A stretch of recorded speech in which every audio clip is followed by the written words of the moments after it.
এবং রাসূলুল্লাহ সাল্লাল্লাহু আলাইহি ওয়াসাল্লামের পিতার নাম ছিল আব্দুল্লাহ, মায়ের নাম ছিল আমিনা, দাদার নাম ছিল আব্দুল মুত্তালিব। এবং দুঃখজনক হলেও সত্য যে রাসূলুল্লাহ সাল্লাল্লাহু আলাইহি সাল্লামের মাতা পিতার সংসার 7 দিনের বেশি ছিল না। মাত্র বিয়ের পরে তারা 7 দিনের মতো, 1 সপ্তাহের মতো সংসার করেছিলেন। সেই সাংসারিক জীবনেই রাসূল সাল্লাল্লাহু আলাইহি ওয়াসাল্লাম মায়ের গর্ভে এসেছেন। এবং রাসূল সাল্লাল্লাহু আলাইহি ওয়াসাল্লামের পিতা আব্দুল্লাহ তিনি ব্যবসার সফরে বেরিয়ে গিয়েছিলেন, ফেরবার পথে তিনি সেখানে ইন্তেকাল করেছেন। তখন রাসূল সাল্লাল্লাহু আলাইহি ওয়াসাল্লামের বয়স হচ্ছে মায়ের পেটের ভেতরে মাত্র 2 মাস। মায়ের পেটে থাকতে তিনি বাবা হারা হয়েছেন। এবং তিনি জন্মগ্রহণ করেছেন যে বছরে, সেটাকে ঐতিহাসিকরা বলেছেন আমুল ফিল, অর্থাৎ আব্রাহার বস্তি বাহিনী যে বছর কাবা ধ্বংস করতে এসেছিলেন, ঠিক সেই বছর রবিউল আউয়াল মাসের 12 তারিখে সোমবার তিনি ওনার মা আমিনার কুলকে উজালা করে এই পৃথিবীতে এসেছেন, শুভাগমন করেছেন। এবং রাসূল সাল্লাল্লাহু আলাইহি ওয়াসাল্লামের আগমন এটা আমাদের জন্য আনন্দের, উচ্ছ্বাসের, ভালোবাসার। তিনি সর্বশেষ নবী, সর্বশেষ রাসূল হয়ে পৃথিবীতে আগমন করেছেন। রাসূলুল্লাহ সাল্লাল্লাহু আলাইহি ওয়াসাল্লাম সোমবার দিন জন্মগ্রহণ করেছেন, এটা নিয়ে ঐতিহাসিকদের মধ্যে কোনো মতভেদ নেই। কিন্তু তিনি কি রবিউল আউয়াল মাসের 12 তারিখে জন্মগ্রহণ করেছেন নাকি 2 তারিখে না 8 তারিখে, এই দিনগুলো নিয়ে ঐতিহাসিকরা মতভেদ করেছেন। তবে মাশহুর বা সবচেয়ে প্রসিদ্ধ মতামত হচ্ছে তিনি রবিউল আউয়াল মাসের 12 তারিখে জন্মগ্রহণ করেছেন আলাইহিস সালাতু ওয়াসসালাম।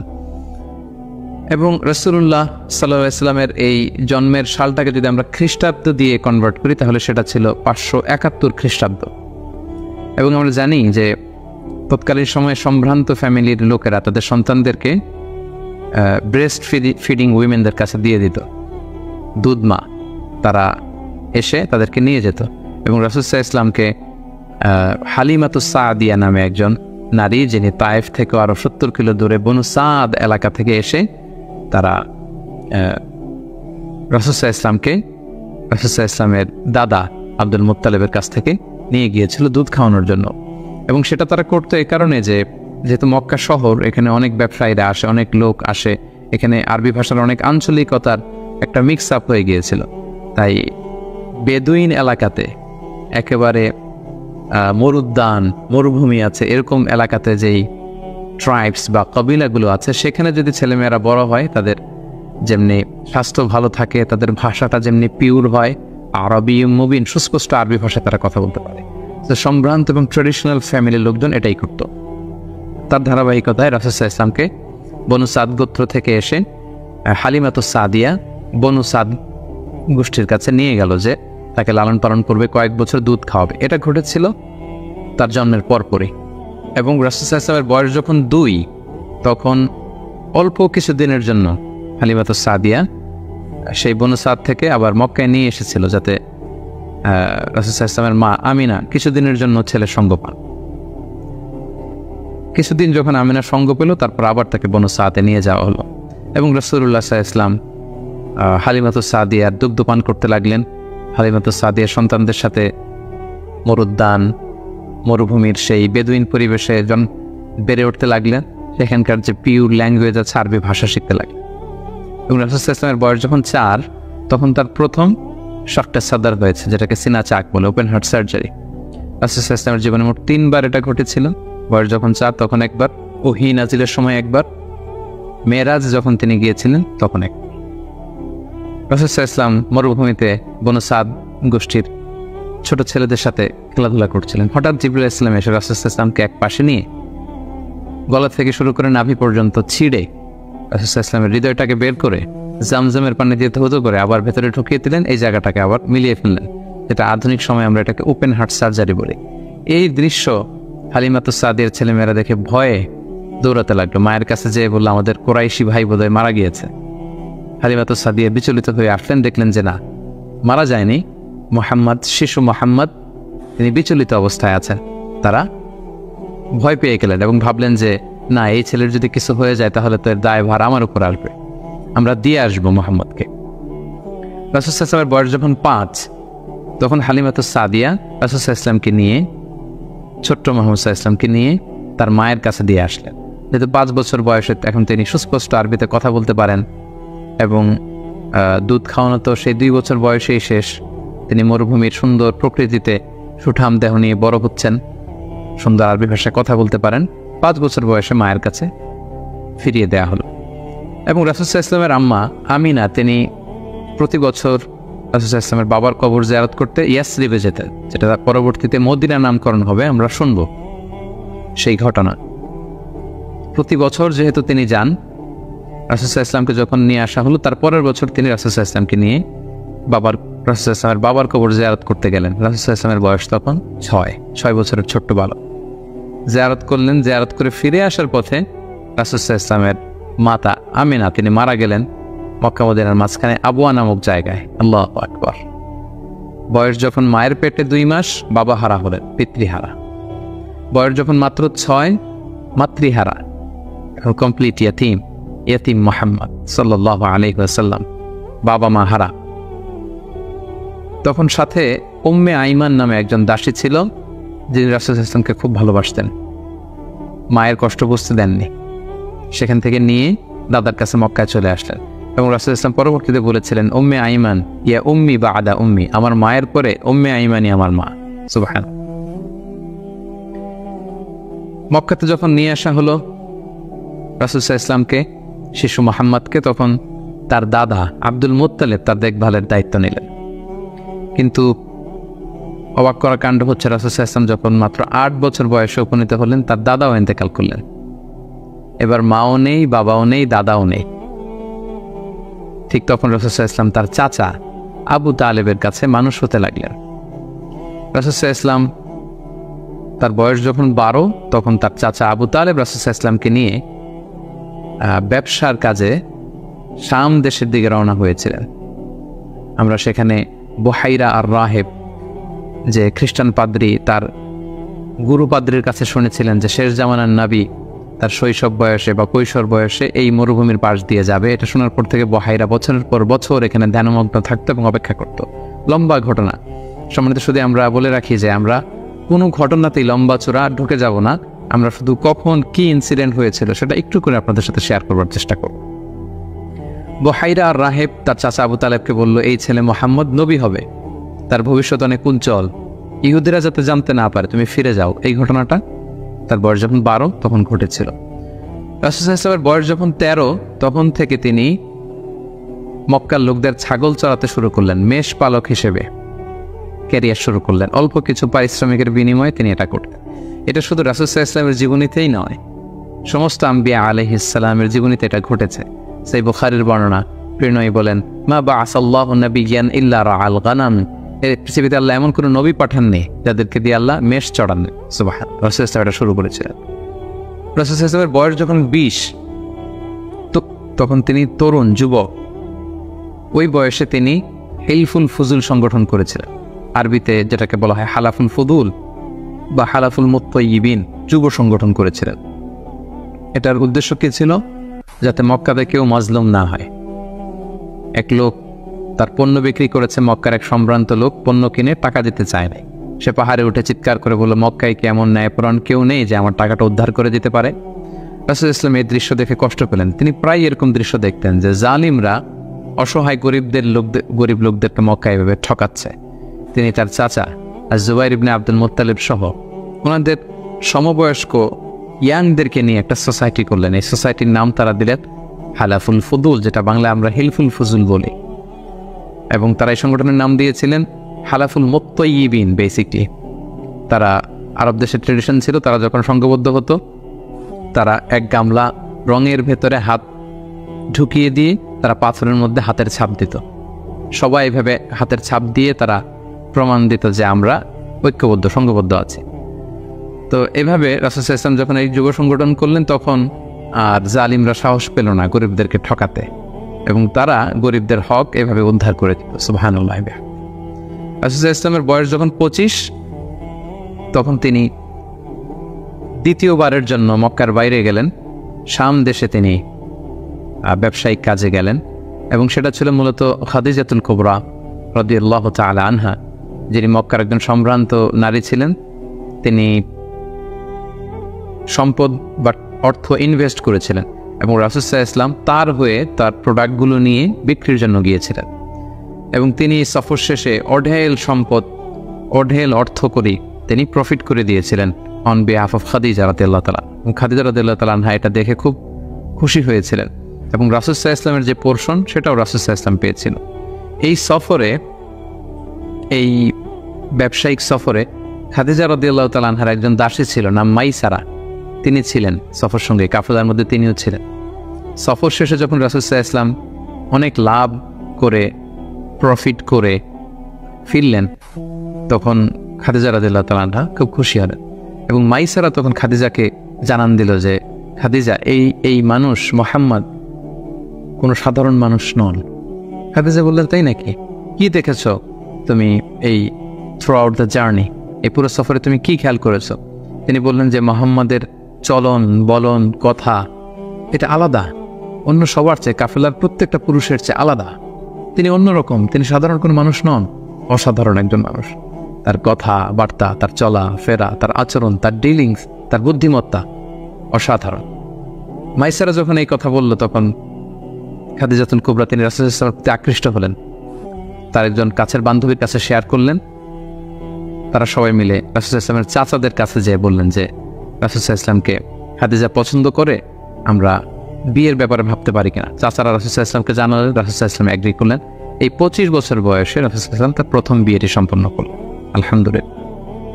এবং রাসূল সাল্লাল্লাহু আলাইহি ওয়াসাল্লাম 20টি উট দিয়েছিলেন as a dowry, as a মাহার। বিয়ের মাহার হিসেবে খাদিজা রাদিয়াল্লাহু তাআলা আনহাকে 20টা উট দিয়েছিলেন। রাসূল সাল্লাল্লাহু আলাইহি ওয়াসাল্লামের বয়স যখন 30, খাদিজা রাদিয়াল্লাহু তাআলা আনহা রাসূল সাল্লাল্লাহু আলাইহি ওয়াসাল্লামের ঘরকে উজালা করে তার প্রথম সন্তান, কন্যা সন্তান জন্মগ্রহণ করলো, জাইনাব। রাসূল সাল্লাল্লাহু আলাইহি ওয়াসাল্লামের বয়স যখন 33, দ্বিতীয় কন্যা সন্তান রুকাইয়া জন্মগ্রহণ করলো। রাসূল সাল্লাল্লাহু আলাইহি ওয়াসাল্লামের বয়স যখন 34, তৃতীয় কন্যা সন্তান উম্মে কুলসুম আসলো। রাসূল সাল্লাল্লাহু আলাইহি ওয়াসাল্লামের বয়স যখন 35, ফাতেমা রাদিয়াল্লাহু তাআলা আনহা তিনি জন্মগ্রহণ করলেন। এবং তখন কাবা ঘরের একটা রিনোভেশন হলো। আগুন লেগে বন্যার পানিতে কয়েকবার কাবা ধ্বংস হয়ে গিয়েছিল। ঠিক সেই সময়তে রাসূল সাল্লাল্লাহু আলাইহি ওয়াসাল্লামের বয়স যখন 35, কাবাকে আবার রিবিল্ড অফ কাবা বা রিনোভেশন অফ কাবা করা হয়েছিল।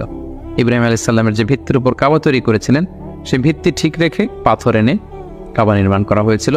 এবং হাজরে আসওয়াদ নিয়ে একটা দ্বন্দ্ব লেগেছিল, কে রাখবে এই জান্নাতি পাথর। 4টা গ্রুপ হয়ে গিয়েছিল। পরবর্তীতে রাসূল সাল্লাল্লাহু আলাইহি ওয়াসাল্লাম এটার সমাধান দিয়েছিলেন।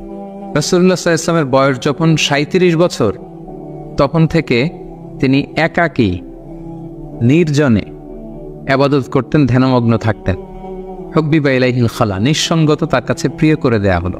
সম্মানিত সুধী, জাহিলি যুগে রাসূল সাল্লাল্লাহু আলাইহি ওয়াসাল্লামের ধর্মবিশ্বাস কী ছিল সেটা নিয়ে যদি আমরা বলি, তাহলে আমরা বলবো যে তিনি কখনো শিরকের সাথে জড়িত হননি, তিনি কখনো কোনো মূর্তিকে টাচ করেননি, তিনি আল্লাহ ছাড়া কারো কাছে কোনো কিছু কামনা করেননি। এবং তিনি হানিফ সম্প্রদায়ের অন্তর্ভুক্ত ছিলেন, অর্থাৎ ইব্রাহিম আলাইহিস সালামের স্বচ্ছ হানিফ ধর্মবিশ্বাসের যতটুকু মক্কাতে তখন অবশিষ্ট ছিল, রাসূল সাল্লাল্লাহু আলাইহি ওয়াসাল্লাম সেগুলোর প্রতি আকৃষ্ট ছিলেন, তিনি সেগুলো পালন করতেন। কিন্তু এই জাহিলি সমাজের মধ্য থেকে মানুষগুলোকে এক আল্লাহর দিকে কিভাবে নেবেন, সঠিক রাস্তা কোনটা, একটা স্ট্রাকচার্ড রিলিজিয়ান, স্ট্রাকচার্ড শারিয়া ওনার কাছে ছিল না। ফলে সেটা তিনি কামনা করছিলেন, খুঁজছিলেন, মহাসত্যকে তিনি খুঁজে বেড়াচ্ছিলেন।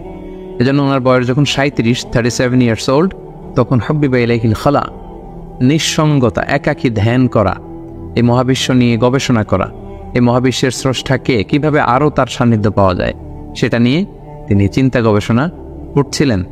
এবং ঠিক সেই মুহূর্তে তিনি হেরা গুহাতে যেতেন। এবং এটা চলেছিল তার বয়স যখন 37 থেকে শুরু করে 39 বছর 6 মাস পর্যন্ত এই ধ্যান তিনি করতেন। খাবার নিয়ে হেরা গুহাতে যেতেন, সেখানে ধ্যানমগ্ন তিনি থাকতেন এবং তিনি স্রষ্টার সান্নিধ্য পাওয়ার চেষ্টা করতেন। সত্য, মহাসত্যকে তিনি অর্জনের জন্য চেষ্টা করতেন। রাসূলুল্লাহ সাল্লাল্লাহু আলাইহি ওয়াসাল্লামের বয়স যখন 39 বছর 6 মাস, তখন থেকে, অর্থাৎ 40 বছর হতে আর মাত্র 6 মাস বাকি, তখন থেকে তিনি গুড ড্রিমস আর রুইয়া সাদেকা, বেশি বেশি সত্য স্বপ্ন দেখতে শুরু করলেন। প্রতিদিনই স্বপ্ন দেখতেন এবং রাতে যাই স্বপ্ন দেখতেন সকালবেলা সেটা বাস্তবায়িত হতো। ফলে তিনি স্বপ্নে রাতে যা দেখতেন সকালবেলা বাস্তবে সেটা সমাজে তিনি দেখতে পেতেন। এভাবে একাকী তিনি খাবার নিয়ে, পাথেয় নিয়ে সেই 632 মিটার উঁচু মাক্কাতুল মুকাররমায় গারে হেরাতে, হেরা পাহাড়ে তিনি চলে যেতেন, ধ্যানমগ্ন থাকতেন এবং মহাসত্যের সন্ধান করতেন। ঠিক তার বয়স যখন 40 বছরে উপনীত হলো, তিনি মহাসত্যের সন্ধান পেলেন। সুবহানাল্লাহ বিহামদি। সেদিনা জিবরাইল আলাইহিস সালাম রেশমি কাপড়ে সূরাতুল আলাকের প্রথম 5 আয়াত নিয়ে এসে বললেন, পড়ুন। তিনি বললেন, আমি তো পড়তে জানি না। কয়েকবার বলার পরে পড়তে জানেন না তিনি বললেন। তিনি রাসূল সাল্লাল্লাহু আলাইহি ওয়াসাল্লামকে 3 বার জড়িয়ে ধরলেন। এবার তিনি পড়লেন, ইকরা বিসমি রাব্বিকাল্লাযী খালাক, খালাকাল ইনসানা মিন আলাক, ইকরা ওয়া রাব্বুকাল আকরাম আল্লাযী আল্লামা বিল কলম, আল্লামাল ইনসানা মা লাম ইয়ালাম। এই যে কোরআনের প্রথম 5 আয়াত হেরা গুহাতে নাজিল হলো, তখন রাসূল সাল্লাল্লাহু আলাইহি ওয়াসাল্লাম পড়লেন। 5টি আয়াত পড়ে তিনি হেরা গুহা থেকে কাঁপতে কাঁপতে নেমে আসলেন। নেমে এসে দেখেন জিবরাইল আলাইহিস সালামকে তার প্রকৃত রূপে দেখলেন, যে বিশাল আকৃতির, দিগন্ত বিস্তৃত তার আকৃতি। তিনি আরো ভয় পেলেন। এই 5 আয়াত নিয়ে তিনি নিচে নেমে আসলেন, কাঁপতে লাগলেন এবং আম্মা জান খাদিজা ওনার স্ত্রীর কাছে এসে বললেন, জাম্মিলুনি জাম্মিলুনি, আমার ভয় লাগছে, আমাকে কম্বল চাপা দাও। কম্বল চাপা দেয়া হলো, আয়াত নাজিল হলো, ইয়া আইয়ুহাল মুজাম্মিল কুমিল লাইলা ইল্লা কালিলা। হে কম্বলওয়ালা, দাঁড়াও, দাঁড়িয়ে তাহাজ্জুদের সালাত পড়ো। তিনি বললেন, আমাকে দাসসিরুনি দাসসিরুনি, আমাকে বস্ত্র দিয়ে চাপা দাও, আমার ভয় লাগছে, আমি মনে হয় মারা যাব। রাসূল ইসলামের গায়ে জ্বর এসে গেল, কাঁপুনি এসে গেল। কারণ কোরআনটা হচ্ছে ইন্না সানুলকি আলাইকা কওলান সাকিলা, এটা খুব ভারী, পাওয়ারফুল, একটা স্ট্রং মেসেজ। এটা রিসিভ করা এত সহজ কোনো বিষয় নয়। যখন তিনি বললেন, কাপড় দিয়ে আমাকে আচ্ছাদন করো, আয়াত নাজিল হলো, ইয়া আইয়ুহাল মুদ্দাসসির কুম ফাআনজির, হে কাপড়ওয়ালা, দাঁড়াও, কুম, দাঁড়াও, বসে থাকার সময় নেই, কুম ফাআনজির, মানুষকে সতর্ক করো। এই যে রাসূল সাল্লাল্লাহু আলাইহি ওয়াসাল্লাম দাঁড়ালেন আর বিশ্রামের সময়টুকু পেলেন না, কোরআন নাজিল হতে লাগলো। রাসূল সাল্লাল্লাহু আলাইহি ওয়াসাল্লাম ভয় পেতে লাগলেন শুরুর দিকে। আম্মা জান খাদিজা আশ্বস্ত করে বললেন যে আপনি ভয় পাবেন না, আপনার মধ্যে অনেক ভালো গুণাবলী আছে, আল্লাহ আপনাকে কখনোই অপদস্থ করবেন না। তিনি তার কাজিনের কাছে, ওরাকা ইবনে নাওফলের কাছে নিয়ে গেলেন। তিনিও আশ্বস্ত করলেন যে যাকে তুমি দেখেছো বিশাল আকৃতিতে, যে তোমার কাছে সূরা আলাকের 5 আয়াত নিয়ে এসেছে, তিনি হচ্ছেন নামুস, সে জিবরিল। তোমার আগে সব নবীদের কাছে তিনিই আসতেন আল্লাহর বাণী। সুবহানাল্লাহ। ভয় পেও না, তুমি চালিয়ে যাও, এবং তোমার জাতিগোষ্ঠী তোমার বিরোধিতা করবে, তোমাকে তোমার এলাকা থেকে বের করে দেবে। রাসূল সাল্লাল্লাহু আলাইহি ওয়াসাল্লাম বললেন, আমার গোষ্ঠীর আত্মীয়রা আমাকে বের করে দিবে? তিনি বললেন, হ্যাঁ, এই বাণীবাহকের কাজ যারা করে পৃথিবীতে তাদেরকে এই ভাগ্যই বরণ করতে হয়েছে। সুবহানাল্লাহ। সম্মানিত শুধু এভাবে ইকরা বিসমি রাব্বিকাল্লাযী খালাক, read in the name of your lord who has created, এই বাণী নাজিলের মধ্য দিয়ে রাসূল সাল্লাল্লাহু আলাইহি ওয়াসাল্লাম অফিশিয়ালি নবী হলেন, নবুয়ত লাভ করলেন, এবং তার বয়স ছিল তখন 40 বছর। তো নবুয়তের প্রথম বছরে রাসূল সাল্লাল্লাহু আলাইহি ওয়াসাল্লামের কাছে কোরআনের আয়াত যাই নাজিল হতো, সেটা তিনি খুব প্রাইভেটলি কাছের লোকদের কাছে প্রচার করতেন, অন্যদেরকে বলতেন না। বলে তিনি যে নবী হয়েছেন এটা ওনার কাছের লোকজন ছাড়া কেউ জানতে পারেনি। তিনি সর্বপ্রথম খাদিজা রাদিয়াল্লাহু তাআলা আনহার কাছে বলেছেন, তিনি বিশ্বাস করে ঈমান এনেছেন। তার চাচাতো ভাই ছোট্ট আলী রাদিয়াল্লাহু তাআলা আনহুর কাছে বলেছেন, আলী রাদিয়াল্লাহু তাআলা আনহু ছোটদের মধ্যে ঈমান এনেছেন। দাসদের মধ্যে থেকে প্রথম যায়েদ ইবনে হারেসা, যিনি রাসূল সাল্লাল্লাহু আলাইহি ওয়াসাল্লামের পালক পুত্রের মর্যাদায় ছিলেন, তিনি ঈমান এনেছেন। সবচেয়ে কাছের ঘনিষ্ঠ বন্ধু আবু বকর রাদিয়াল্লাহু তাআলা আনহুর কাছে বলেছেন, তিনিও ঈমান এনেছেন। এবং রাসূল সাল্লাল্লাহু আলাইহি ওয়াসাল্লাম গোপনে, অর্থাৎ যেটাকে বলা হয় প্রাইভেট দাওয়া, তিনি টার্গেট ভিত্তিক কাছের ঘনিষ্ঠ আমানতদার যাকে তিনি রিলাই করতে পারেন তাদের কাছে তিনি বলতে আরম্ভ করলেন, এবং তারা গোপনে গোপনে প্রাইভেটলি রাসূল সাল্লাল্লাহু আলাইহি ওয়াসাল্লাম ডাকে সাড়া দিয়ে ঈমান আনলো, মুসলিম হতে আরম্ভ করল। সুবহানাল্লাহ। এভাবে 3 বছর তিনি প্রাইভেট দাওয়া দিয়েছেন মক্কায়। নবুয়তের 3য় বছরে 3 বছর পর আল্লাহ তাআলা আয়াত নাযিল করলেন, ফাসদা বিমা তুমার ওয়া আরিদ আনিল মুশরিকিন। নবী হে, এখন আর প্রাইভেট দাওয়া নয়, এবার পাবলিক দাওয়া, পাবলিক প্রোক্লেমেশন, অর্থাৎ পাবলিকলি আপনি এবার প্রচার করুন, যাই নাজিল হয় প্রচার করুন। এবার রাসূল সাল্লাল্লাহু আলাইহি ওয়াসাল্লাম প্রচার করতে আরম্ভ করলেন পাবলিকলি। তিনি পাবলিকলি তাওহীদের দাওয়াত দিতে শুরু করলেন, রিসালাতের দাওয়াত দিতে শুরু করলেন, আখিরাতের দাওয়াত দিতে শুরু করলেন। যখনই তিনি পাবলিকলি দাওয়াত দিতে শুরু করলেন, তখনই বিরোধিতা শুরু হলো, নানা ধরনের বাধা বিপত্তি আসতে শুরু করলো। তিনি পাহাড়ের চূড়ায় যেয়ে বললেন, হে মক্কাবাসী, হে আমার গোষ্ঠীর লোকেরা, আমি যদি বলি যে এই পাহাড়ের পেছনে একদল ঘোড়সাওয়ার আক্রমণ করার জন্য বসে আছে, বিশ্বাস করবে আমার কথা? সবাই বললো হ্যাঁ অবশ্যই করব, কারণ মা জাররাবনা মিনকা ইল্লা সিদকান, আমরা জীবনে তো মুহাম্মদ তোমার কাছ থেকে কোনোদিন মিথ্যা বলতে শুনি নাই, তুমি যা বলবে তাই বিশ্বাস করব। তখন রাসূল সাল্লাল্লাহু আলাইহি ওয়াসাল্লাম বললেন, তাহলে জেনে রেখো, আমাকে যদি নবী হিসেবে না মানো, আখেরাতে যদি বিশ্বাস না করো, আল্লাহকে যদি একমাত্র রব হিসেবে না মানো, তোমাদের জন্য কঠিন শাস্তি অপেক্ষা করছে। একথা শুনে তারা মর্মাহত হলো এবং রাসূল সাল্লাল্লাহু আলাইহি ওয়াসাল্লামের চাচা আবু লাহাব পাথর নিয়ে রাসূল সাল্লাল্লাহু আলাইহি ওয়াসাল্লামের প্রতি নিক্ষেপ করলেন। এবং তখনই সূরাতুল লাহাব নাজিল হলো। সূরাতুল লাহাব, তাব্বাত ইয়াদা আবি লাহাবি ওয়া তাব, ধ্বংস হোক, নিবাত যাক আবু লাহাবের 2 হাত। কিন্তু রাসূল সাল্লাল্লাহু আলাইহি ওয়াসাল্লাম থামলেন না, তিনি দাওয়াত দিতে লাগলেন এবং মক্কার গরিব শ্রেণীর যেই লোকেরা আছে, কর্মচারী, শ্রমজীবী, খেটে খাওয়া মানুষ, দাস, তারা রাসূল সাল্লাল্লাহু আলাইহি ওয়াসাল্লামের দাওয়াতে সাড়া দিয়ে মুসলমান হতে লাগলো, তাদের সংখ্যা বাড়তে লাগলো এবং তাদের উপর অত্যাচার আরম্ভ হয়ে গেল। নবুয়তির 5ম বৎসরে এই ক্ল্যাশ, এই সংঘাত মারাত্মক আকারে রূপ নিল। কোথাও বেলাল রাদিয়াল্লাহু তাআলা আনহুকে পিটিয়ে আহত করা হচ্ছে, কোথাও খাব্বাব রাদিয়াল্লাহু তাআলা আনহুকে, কোথাও খুবাইব রাদিয়াল্লাহু তাআলা আনহুকে, কখনো আম্মার ইবনে ইয়াসারকে, কখনো সুমাইয়া রাদিয়াল্লাহু তাআলা আনহাকে। তাদেরকে নানাভাবে নির্যাতন, অত্যাচার শুরু করা হলো এবং উপায়ান্তর না দেখে নবুয়তির 5ম বছর রাসূল সাল্লাল্লাহু আলাইহি ওয়াসাল্লাম বললেন যে না, এভাবে অত্যাচারের মধ্য দিয়ে যাওয়া যায় না। আমি শুনেছি যে নাজ্জাশির বাদশাহ, ইথিওপিয়াতে হাবাসাতে একজন বাদশাহ আছে, ইমামুন আদিল, এ জাস্ট কিং, তার কাছে কেউ নাকি অত্যাচারিত হয় না, তোমরা সেখানে হিজরত করো।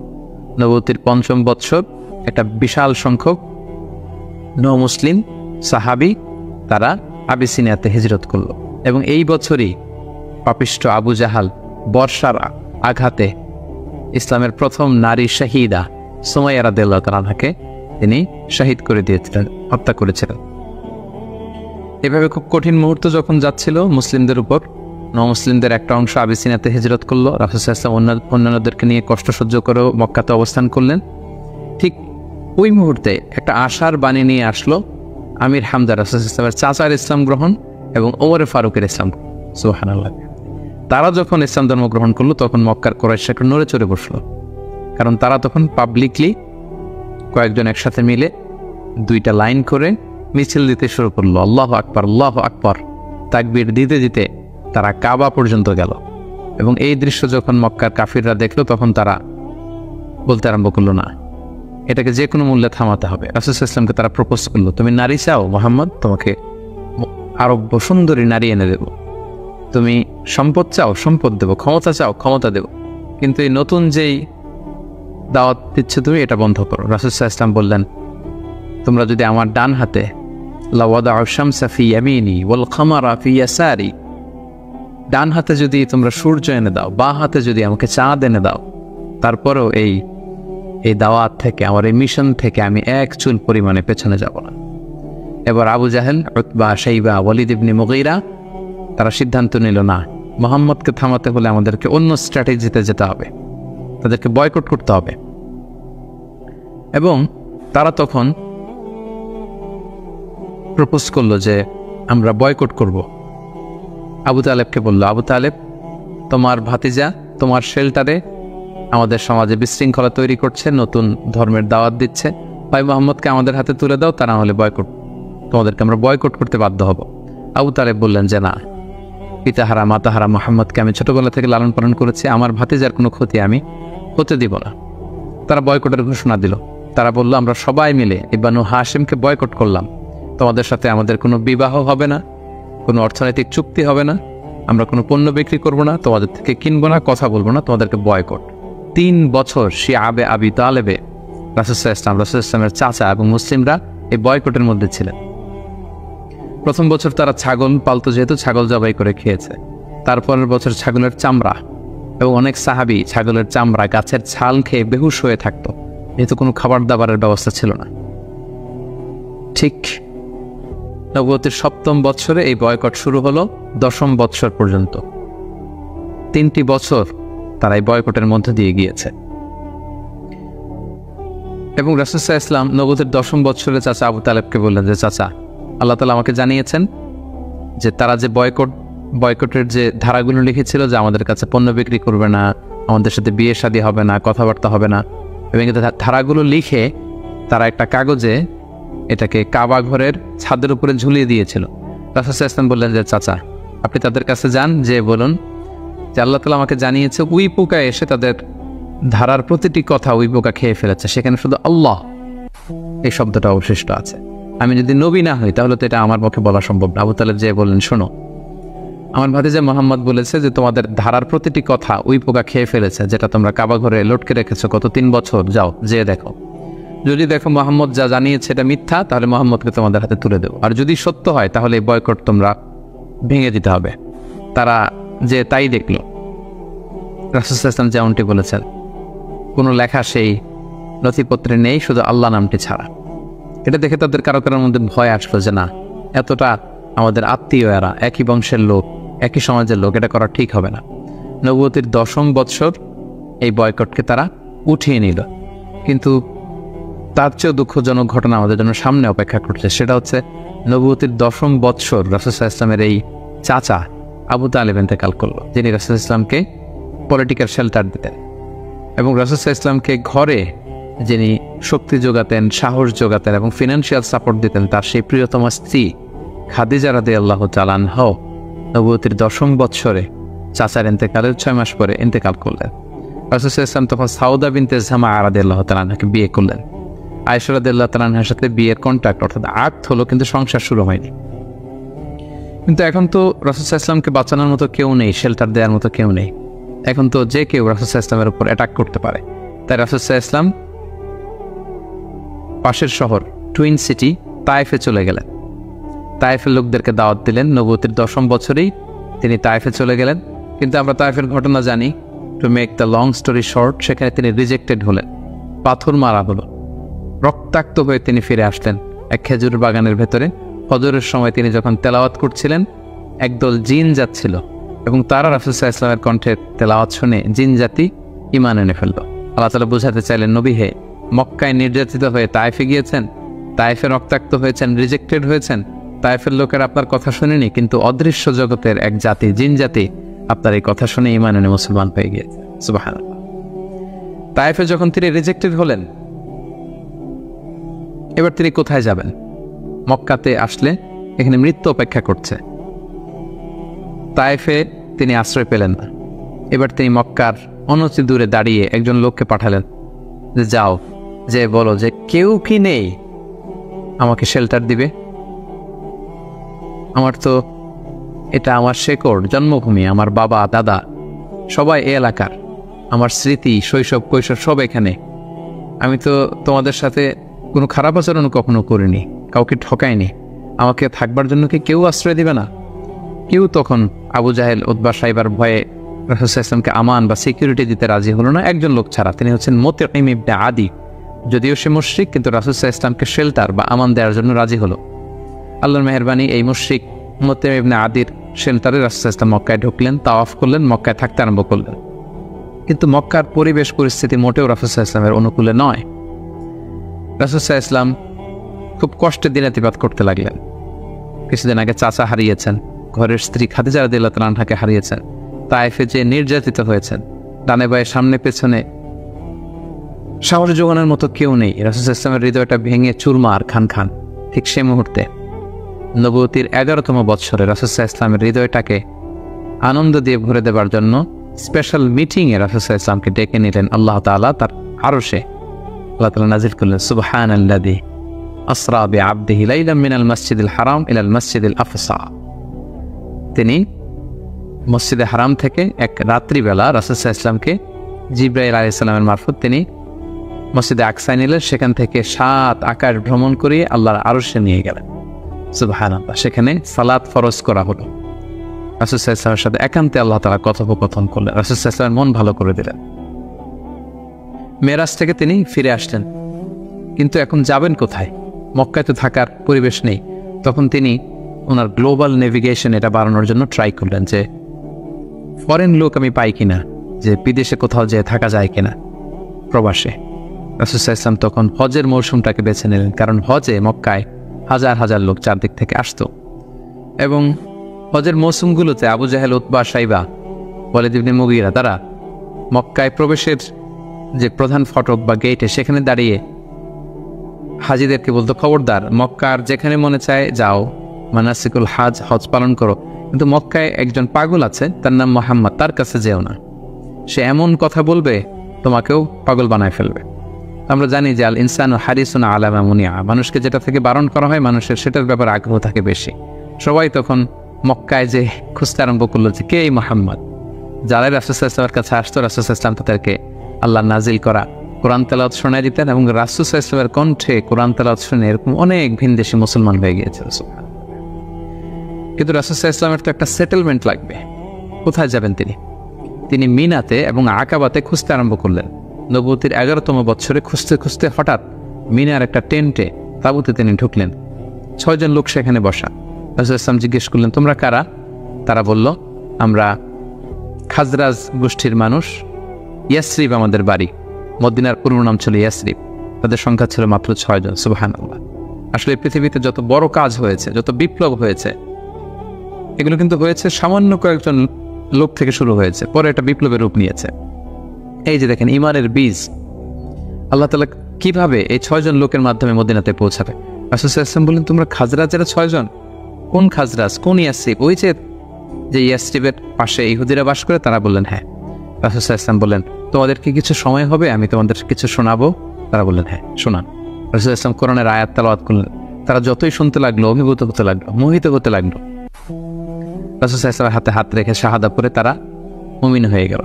এবং রাসূল সাল্লাল্লাহু আলাইহি ওয়াসাল্লাম বললেন, যাও, তোমরা এই কোরআনের কথা, আমি যে নবী, আমি যে শেষ নবী, এই কথা তোমাদের লোকালয়ে, তোমাদের জনপদে যেয়ে তোমরা বল। এবং তারা যে ইয়াসরিবে ফিরে যেয়ে আরও 6 জনকে নিয়ে পরের বছর আসলো।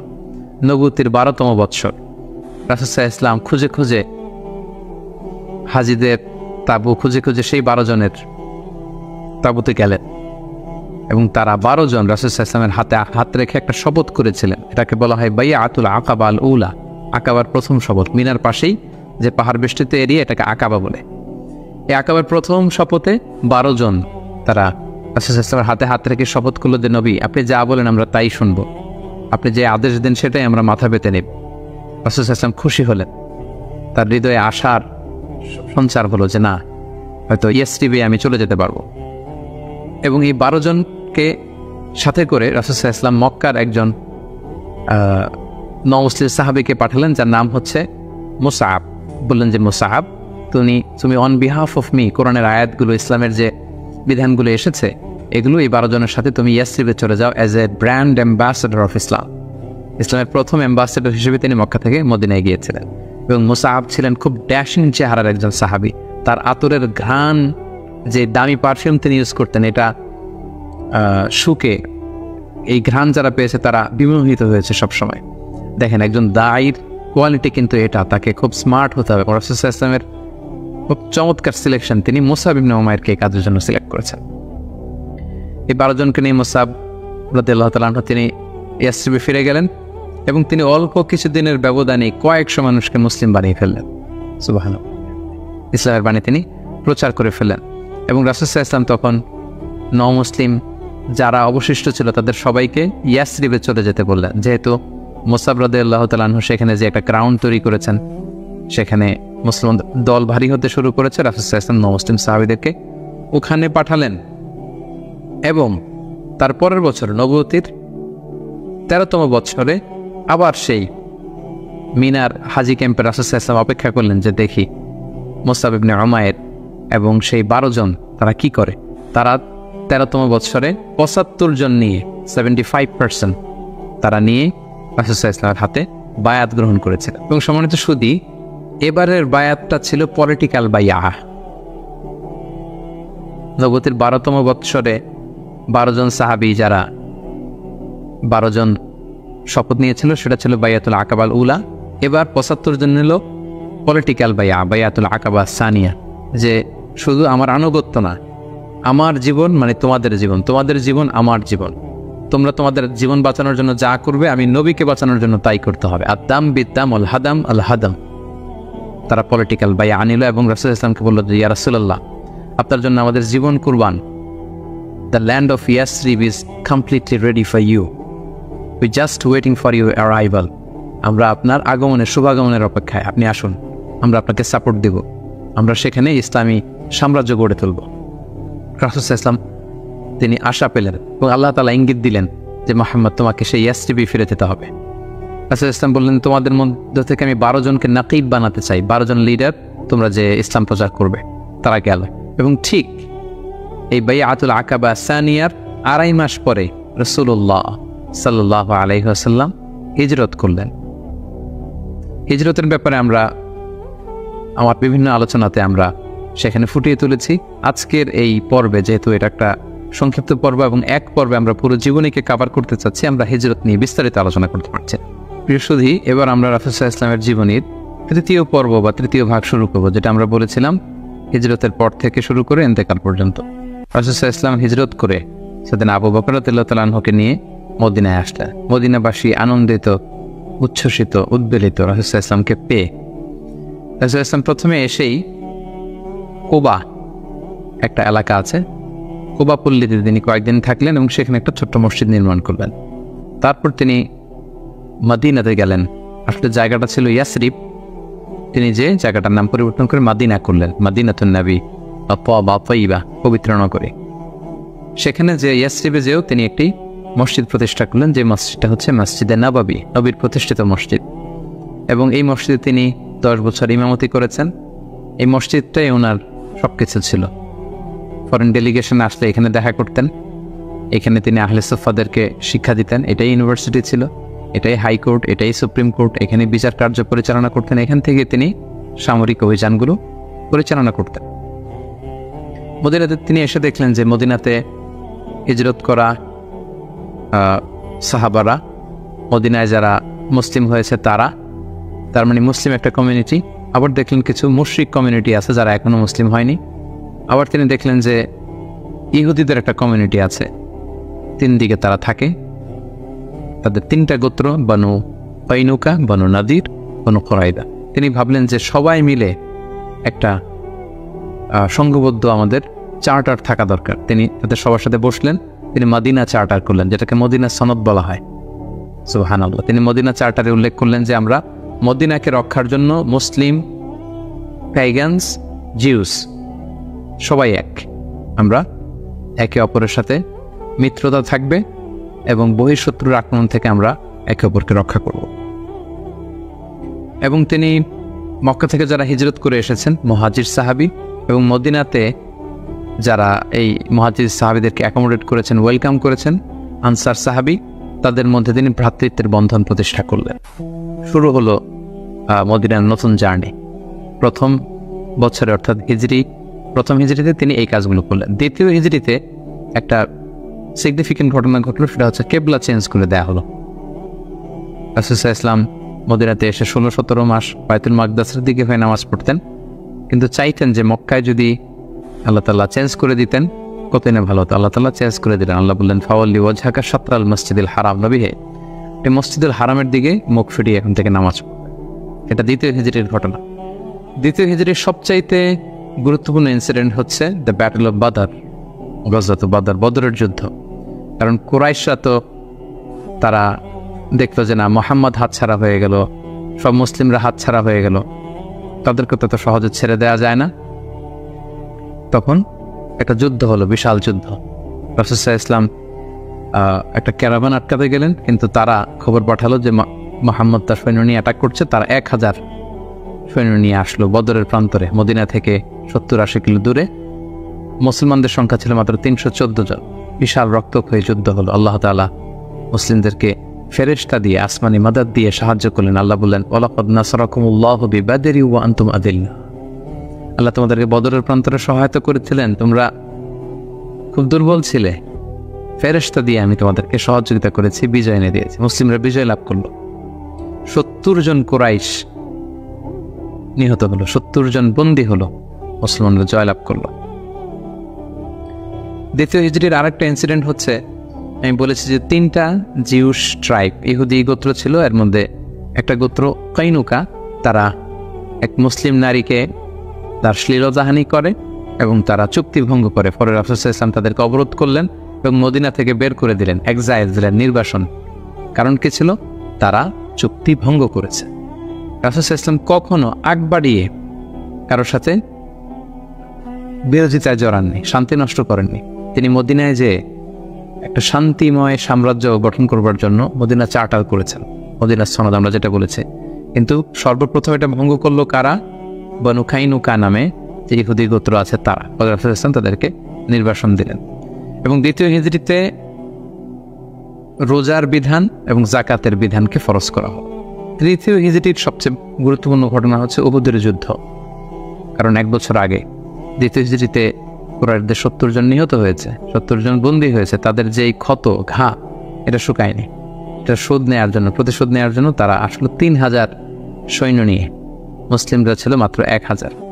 ইনিশিয়ালি রাসূল সাল্লাল্লাহু আলাইহি ওয়াসাল্লামের কিছু দিক নির্দেশনা অমান্য করার কারণে মুসলিমরা পরাজিত হতে আরম্ভ করলো, কিন্তু শেষের দিকে তারা আবার যুদ্ধে একটা ব্যালেন্স তৈরি করলো। কিন্তু তারপরেও 70 জন মুসলিম এই যুদ্ধে শহীদ হয়েছে।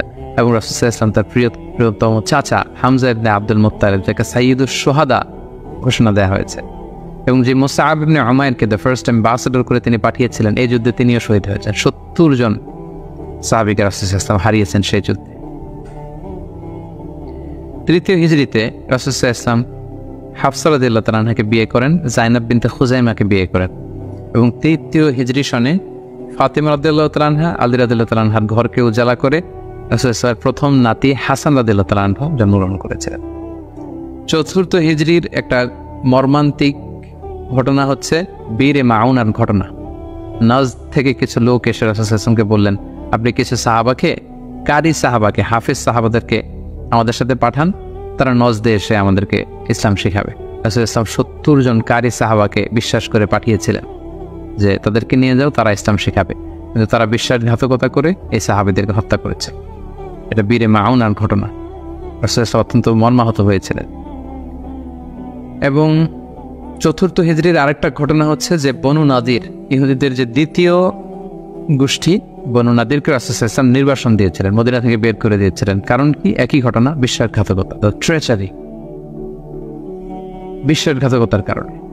রাসূল সাল্লাল্লাহু আলাইহি ওয়াসাল্লাম আবু বকর, ওমর ফারুককে নিয়ে রক্তপণ কালেকশন করবার জন্য সেখানে গিয়েছিলেন, এবং তারা বলল যে হ্যাঁ, আমরা এটাতে অংশগ্রহণ করবো, আপনি আসুন। কিন্তু তারা প্ল্যান করে রেখেছিল যে রাসূল সাল্লাল্লাহু আলাইহি ওয়াসাল্লামকে এমন একটা ঘরের নিচে বসাবেন, যেই ঘরের উপর থেকে একজন ইহুদি বড় একটা পাথরের খণ্ড রাসূল সাল্লাল্লাহু আলাইহি ওয়াসাল্লামের মাথায় নিক্ষেপ করবেন, যাতে রাসূল সাল্লাল্লাহু আলাইহি ওয়াসাল্লাম সেখানে নিহত হন। এই প্ল্যান করে রাসূল সাল্লাল্লাহু আলাইহি ওয়াসাল্লামকে ঠিক ওই লোকেশনে যখন ডাকলেন, রাসূল সাল্লাল্লাহু আলাইহি ওয়াসাল্লাম যাচ্ছিলেন, ইন দ্য মিন টাইম আল্লাহ তাআলা রাসূল সাল্লাল্লাহু আলাইহি ওয়াসাল্লামকে সব জানিয়ে দিলেন তাদের কনস্পাইরেসি। জিবরাইল আলাইহিস সালাম বলেন, ইয়া রাসূলুল্লাহ, এই মুহূর্তে এখান থেকে আপনি চলে যান মদিনায়। মদিনায় আসলেন, এসে বিশাল বাহিনী গঠন করে বনু নাদিরকে তিনি ঘেরাও করলেন এবং তাদেরকে এই এলাকা থেকে উৎখাত করলেন এই বিশ্বাসঘাতকতার কারণে। যেহেতু মদিনা চার্টার ছিল, একে অপরের কামনা করবে, শুভাকাঙ্ক্ষী হবে, মিত্র হিসেবে কাজ করবে, কিন্তু তারা রাসূল সাল্লাল্লাহু আলাইহি ওয়াসাল্লামকে হত্যার ষড়যন্ত্র করেছে। তাদেরকে রাসূল সাল্লাল্লাহু আলাইহি ওয়াসাল্লাম এখান থেকে বের করে দিলেন। এবং চতুর্থ হিজরিতে মদকে আল্লাহ তাআলা হারাম ঘোষণা করলেন। এটা ছিল একটা গুরুত্বপূর্ণ ঘটনা। পঞ্চম হিজরিতে অনেকগুলো ঘটনা ঘটেছে, এর মধ্যে অন্যতম হচ্ছে বনু মুস্তালিকের যুদ্ধ হয়েছিল। তারা রাসূল সাল্লাল্লাহু আলাইহি ওয়াসাল্লামকে অতর্কিত আক্রমণ করতে চেয়েছিল, রাসূল সাল্লাল্লাহু আলাইহি ওয়াসাল্লাম আগেই তাদেরকে আক্রমণ করে এলাকা দখল করলেন। এবং সেখান থেকে ফিরে আসবার সময় ইফকের যে ঘটনা আমরা জানি, আম্মা জান আয়েশা রাদিয়াল্লাহু তাআলা আনহাকে অপবাদ দেয়া হয়েছিল। সফওয়ান ইবনে মুআত্তাল রাদিয়াল্লাহু তাআলা আনহুর সাথে তার অবৈধ সম্পর্ক আছে বলে মুনাফিকরা ছড়িয়ে দিয়েছিল না। এবং আল্লাহ তাআলা আরশের উপর থেকে তিনি আম্মা জান আয়েশার পবিত্রতা ঘোষণা করেছেন। সুবহানাল্লাহ। এই ঘটনা পঞ্চম হিজরিতে ঘটেছিল। এবং পঞ্চম হিজরির সবচেয়ে ভয়ানক ঘটনা হচ্ছে আহজাবের যুদ্ধ বা খন্দকের যুদ্ধ। ইহুদি দুইটা গোষ্ঠী তারা যখন মদিনা থেকে নির্বাসিত হলো তাদের বিশ্বাসঘাতকতার কারণে, তারা যে কুরাইশদের লিডারদেরকে ফুসলাতে লাগলো, গাতাফান গোত্রের লিডারদেরকে ফুসলাতে লাগলো, আরবদেরকে ফুসলাতে লাগলো যে মুহাম্মদ কিন্তু তার দলবল নিয়ে দিনকে দিন শক্তিশালী হচ্ছে, এখনই সময়, এবছর যদি আমরা তাকে অ্যাটাক করে পরাহত করতে না পারে আমরা আটকাতে পারবো না। ফুসলাতে প্রভোগ করতে করতে তারা 10,000 সৈন্য জমা করলো এবং তারা প্ল্যান করলো যে আমরা 10,000 অ্যাটাক করব। আর ইহুদিদের একটা গোত্র ছিল বনু কুরাইজা, তারা এখনো পর্যন্ত কোনো চুক্তি ভঙ্গ করেনি। ফলে আপ আনটিল দ্যাট টাইম তাদের সাথে রাসূল সাল্লাল্লাহু আলাইহি ওয়াসাল্লামের সুসম্পর্ক ছিল এক ধরনের। তারা প্ল্যান করলো কোনোভাবে আমরা ভেতর থেকে বিশ্বাসঘাতকতার জন্য বনু কুরাইজাকে আমরা বলবো। তারা সেটাই করলো। 10,000 সৈন্য মদিনাতে অ্যাটাক করলো। এখন রাসূল সাল্লাল্লাহু আলাইহি ওয়াসাল্লাম কী করবেন? এই ছোট্ট বাহিনী নিয়ে তো 10,000 শক্তিশালী বাহিনীকে সামলানো সম্ভব নয়। রাসূল সাল্লাল্লাহু আলাইহি ওয়াসাল্লাম মিটিং করলেন, কনসাল্ট করলেন। সালমান আল ফারিসি তিনি বললেন যে আমরা আমাদের পারস্যে যুদ্ধের অনেকগুলো মাধ্যমের একটা মাধ্যম হচ্ছে ট্রেঞ্চ খনন করি, পরীক্ষা খনন করি। বিশাল মদিনার চারদিকে বিশাল গর্ত করে আমরা এমন পরীক্ষা খনন করব, ফলে আমরা মদিনাতে আসতেই পারবেন। আসতে হলে আগে মই দিয়ে নিচে নামতে হবে, তারপরে আবার মই দিয়ে উপরে উঠতে হবে। এই মুহূর্তে আমরা তীর মেরে তাদেরকে নাস্তানাবুদ করতে পারবো। রাসূল ইসলাম রাজি হলেন। কয়েক কিলোমিটার ব্যাপী মদিনার দুই দিকে এক পাশ থেকে আরেক পাশে বিশাল পরীক্ষা খনন করলেন সব সাহাবা। রাসূল ইসলাম নিজেও এই পরীক্ষা খননের কাজে অংশগ্রহণ করলেন। 10,000 সৈন্যবাহিনী আসলো। তারা ভেতর থেকে বনু কুরাইজাকে বিশ্বাসঘাতকতার জন্য উদ্বুদ্ধ করলো। তারা রাজি হচ্ছিল না, অবশেষে রাজি হলো। রাসূল ইসলাম আল্লাহ সাহায্য চাইলেন যে আল্লাহ, ভেতর থেকে যদি বনু কুরাইজা বিশ্বাসঘাতকতা করে অ্যাটাক করে, বাইরে থেকে ওরা যদি আসে, আমরা তো শেষ হয়ে যাব। আল্লাহ তাআলা এমন তুফান দিলেন, এমন বাতাস দিলেন, এমন ঠান্ডা আবহাওয়া দিলেন, 10,000 সৈন্য, অস্ত্র শস্ত্রে সজ্জিত সৈন্য নাস্তানাবুদ হয়ে লণ্ডভণ্ড হয়ে কে কোথায় গেল, কাদের তাবু ভেঙে কে কোন দিকে ছুটলো, তারা নিজেরও টের পেল না। এভাবে আল্লাহ তাআলা এই কনফেডারেটস, এই বিশাল বাহিনীর হাত থেকে রাসূল সাল্লাল্লাহু আলাইহি ওয়াসাল্লামকে মদিনাবাসীকে রক্ষা করলেন। রাসূল সাল্লাল্লাহু আলাইহি ওয়াসাল্লাম এবার তলোয়ার নামিয়ে ফেলতে চাইলেন। জিবরাইল আলাইহিস সালাম বললেন, হে রাসূলুল্লাহ, আপনি যুদ্ধ শেষ করেছেন, আমরা তো করিনি। বনু কুরাইজার কথা কি ভুলে গেছেন? ইহুদিদের যে একটা ট্রাইব, যারা বিশ্বাসঘাতকতা করলো, তাদেরকে অ্যাটাক করুন। রাসূলুল্লাহ সাল্লাল্লাহু আলাইহি ওয়াসাল্লাম ৫ম হিজরিতে এবার বনু কুরাইজাকে অ্যাটাক করলেন। পরে তারা বাধ্য হলো তাদের মিত্র সাদ বিন মুআজ রাদিয়াল্লাহু তাআলা আনহু যেটা বলবে এটাই ফয়সালা হবে। দীর্ঘদিন তারা রাসূল সাল্লাল্লাহু আলাইহি ওয়াসাল্লাম তাদেরকে চারদিক থেকে ঘেরাও করে রাখলো। পরে সাদ বিন মুআজ বললেন যে এটা বড় বিশ্বাসঘাতকতা, তাদের এই বিশ্বাসঘাতকতা যদি সফল হতো আমরা সবাই মারা যেতাম। সো আমার রায় হচ্ছে তাদের এই বিশ্বাসঘাতকতার শাস্তি হতে হবে অনেক বড়। তাদের মধ্য থেকে যারা মুসলিমদের বিরুদ্ধে তলোয়ার ধরেছে তাদেরকে এক্সিকিউশন করা হবে, তাদের নারীদেরকে বন্দী করা হবে। রাসূল সাল্লাল্লাহু আলাইহি ওয়াসাল্লাম সাদ বিন মুআজের এই পরামর্শকে মেনে নিলেন, এই রায়কে মেনে। ৬ষ্ঠ হিজরিতে রাসূলুল্লাহ সাল্লাল্লাহু আলাইহি ওয়াসাল্লাম তিনি স্বপ্ন দেখলেন যে তিনি উমরা করছেন। এবং আমরা জানি নবীদের স্বপ্ন হচ্ছে ওহী। তিনি সাহাবীদের কাছে স্বপ্নের কথা জানালেন। ১৪০০ সাহাবীকে নিয়ে তিনি উমরা করতে গেলেন। কিন্তু আমরা জানি যে উমরা করতে যেতে হবে মক্কায়। মক্কায় তো শত্রুর বসবাস, কুরাইশরা। তারা রাসূল সাল্লাল্লাহু আলাইহি ওয়াসাল্লামকে ঢুকতে দিল না। সাহাবারা বলেন, ইয়া রাসূলুল্লাহ, যুদ্ধের ঘোষণা দিন, আমরা যুদ্ধ করব। রাসূল সাল্লাল্লাহু আলাইহি ওয়াসাল্লাম বলেন, আমি যুদ্ধ করতে আসিনি, আমি উমরা করতে এসেছি। তখন সেখানে রাসূল সাল্লাল্লাহু আলাইহি ওয়াসাল্লাম তাদের সাথে একটা ট্রিটি করলেন, পিস ট্রিটি, যেটাকে ঐতিহাসিকরা হুদায়বিয়া সন্ধি বলা হয়। এটা ৬ষ্ঠ হিজরির জিলকদ মাসে হয়েছিল। সেখানে ট্রিটিতে বলা হয়েছে যে এবছর মুসলমানরা উমরা করতে পারবে না, ফিরে যাবে উমরা ছাড়াই। আগামী বছর আমরা সুযোগ দিব, তবে মাত্র 3 দিনের জন্য আসবে, কোনো অস্ত্র ছাড়া উমরা করে চলে যাবে। সাহাবীরা এটা মানতেই চাচ্ছিলেন। রাসূল সাল্লাল্লাহু আলাইহি ওয়াসাল্লাম বললেন যে থামো, আমরা এটাতেই রাজি।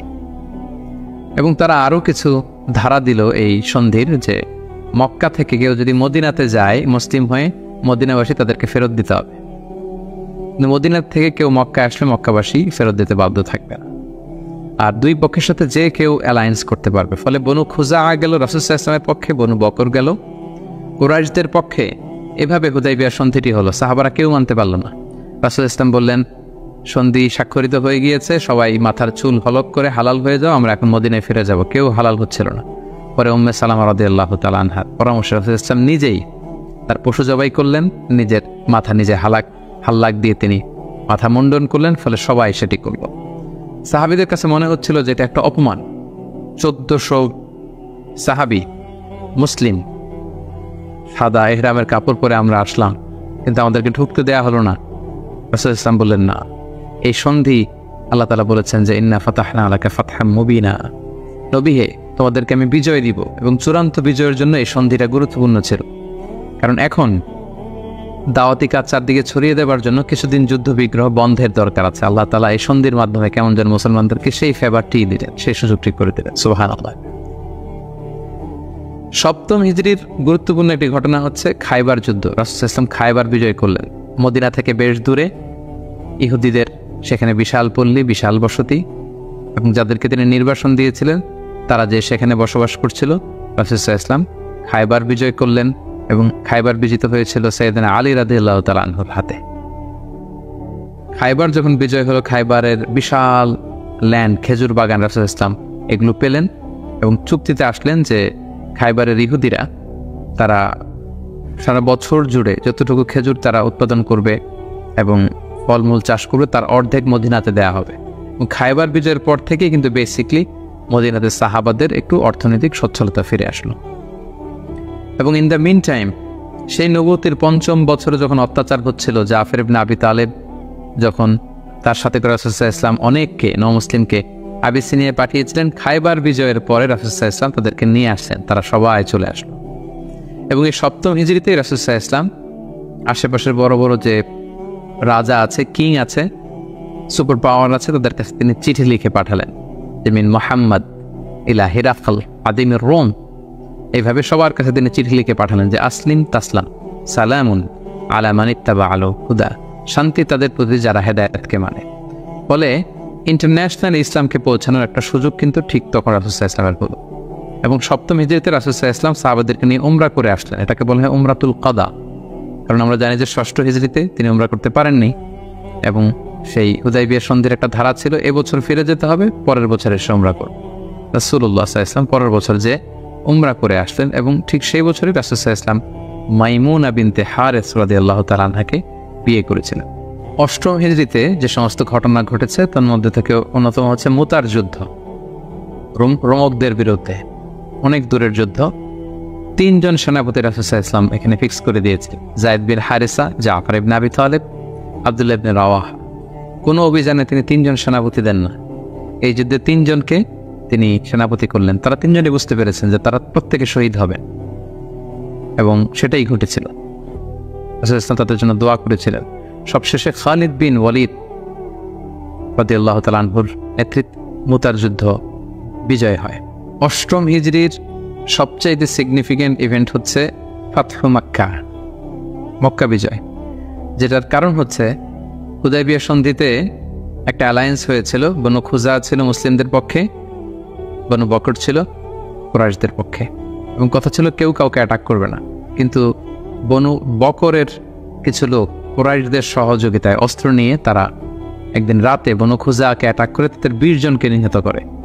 রাসূল সাল্লাল্লাহু আলাইহি ওয়াসাল্লাম এই সন্ধিকে আর অটুট রাখলেন না, এই অপরাধকে বরদাস্ত করলেন না।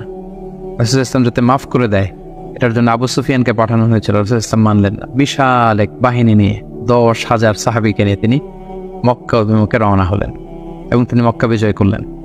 এটাকে ঐতিহাসিকভাবে ফাতহু মক্কা বলা হয়। রাসূল সাল্লাল্লাহু আলাইহি ওয়াসাল্লাম ফিরে আসলেন নিজের জন্মভূমিতে বিজয়ের বেশে। তিনি যে কাবার ভেতরে যত মূর্তি আছে এগুলোকে ভেঙে ফেললেন। বেলাল রাদিয়াল্লাহু আনহুকে বললেন, যাও কাবার উপরে উঠে আজান দাও। আজান দেয়া হলো। রাসূল সাল্লাল্লাহু আলাইহি ওয়াসাল্লাম নামাজ পড়লেন, কাবার ভেতরেও নামাজ পড়লেন। সবচেয়ে বড় ২-১ জন অপরাধীকে তিনি শাস্তি দিয়েছিলেন, বাকি সবাইকে তিনি মাফ করেছিলেন। সবাই ভয়ে কাঁপছিল। রাসূল সাল্লাল্লাহু আলাইহি ওয়াসাল্লাম বললেন যে লা তাসরিবা আলাইকুমুল ইয়াউম, আজকে তোমাদের প্রতি কোনো আক্রোশ নেই, তোমরা আমাদের ভাই, আমার আত্মীয়, ব্র্যাকি এলাকার লোক। রাসূল সাল্লাল্লাহু আলাইহি ওয়াসাল্লাম ক্ষমা করে দেন এবং রাসূল সাল্লাল্লাহু আলাইহি ওয়াসাল্লামের ক্ষমার এই নমুনা দেখে সবাই মুসলিম হয়ে গেল। রাসূল সাল্লাল্লাহু আলাইহি ওয়াসাল্লামের হাতে হাত রেখে শাহাদা পাঠ করলো। এভাবে মক্কা বিজয় হয়ে গিয়েছিল। মক্কা বিজয়ের পর ৮ম হিজরির আর একটা বড় ইনসিডেন্ট হচ্ছে হুনাইনের যুদ্ধ। মক্কাতে রাসূল সাল্লাল্লাহু আলাইহি ওয়াসাল্লাম ১৯ দিন অবস্থান করলেন। তার মদিনাতে ফিরে আসার আগেই বনু সাকিফ, বনু হাওয়াজিন যারা তায়েফের অধিবাসী, তারা রাসূল সাল্লাল্লাহু আলাইহি ওয়াসাল্লামের উপর অ্যাটাক করার প্ল্যান করলো। রাসূল সাল্লাল্লাহু আলাইহি ওয়াসাল্লাম তাদের প্রতি অভিযান পরিচালনা করলেন। হুনাইন নামক জায়গায় যুদ্ধ হলো। শুরুতে মুসলমানরা পরাস্ত হয়েছিল, কিন্তু পরবর্তীতে মুসলমানরা বিজয় লাভ করল এবং এযাবৎকালে সবচাইতে বেশি গানিমাত, যুদ্ধলব্ধ সব সম্পদ রাসূল সাল্লাল্লাহু আলাইহি ওয়াসাল্লাম এই হুনাইনের যুদ্ধ থেকে তিনি পেয়েছিলেন। এবং এই যুদ্ধে রাসূল সাল্লাল্লাহু আলাইহি ওয়াসাল্লামের সেই তুদমা হালিমা, তুদবোন শাইমা, তারা বন্দী হয়ে এসেছিল। রাসূল সাল্লাল্লাহু আলাইহি ওয়াসাল্লাম তাদেরকে চিনতে পারলেন, তাদেরকে ক্ষমা করে দিলেন, তাদেরকে অনেক অপূর্ব হুকুম দিলেন। ৯ম হিজরিকে বলা হয় দ্য ইয়ার অফ ডেলিগেশনস, আমাল উফুদ। ইসলাম যেহেতু এখন একটা স্থিতিশীল শক্তিশালী অবস্থায় আছে, মুসলিম সাম্রাজ্য পৃথিবীর বিভিন্ন দেশ থেকে রাসূল সাল্লাল্লাহু আলাইহি ওয়াসাল্লামের সাথে অ্যালায়েন্স করার জন্য, জোট করার জন্য, তারা নিজেদের সমর্থন দেওয়ার জন্য অথবা শাহাদা পাঠ করে মুসলিম হওয়ার জন্য রাসূল সাল্লাল্লাহু আলাইহি ওয়াসাল্লামের কাছে এই বছর এসে নবম হিজরিতে এসে দেখা করতে লাগলো। এবং নবম হিজরিতে একটা বড় যুদ্ধ হয়েছিল, যেটাকে তাবুকের যুদ্ধ বলা হয়। নবম হিজরির রজব মাসে রাসূল সাল্লাল্লাহু আলাইহি ওয়াসাল্লাম রোমানদের বিরুদ্ধে যুদ্ধ করার জন্য তিনি অভিযান পরিচালনা করেছিলেন। এবং এই সময়টা ছিল প্রচণ্ড গরমের সময় এবং খেজুর পাকার মুহূর্ত।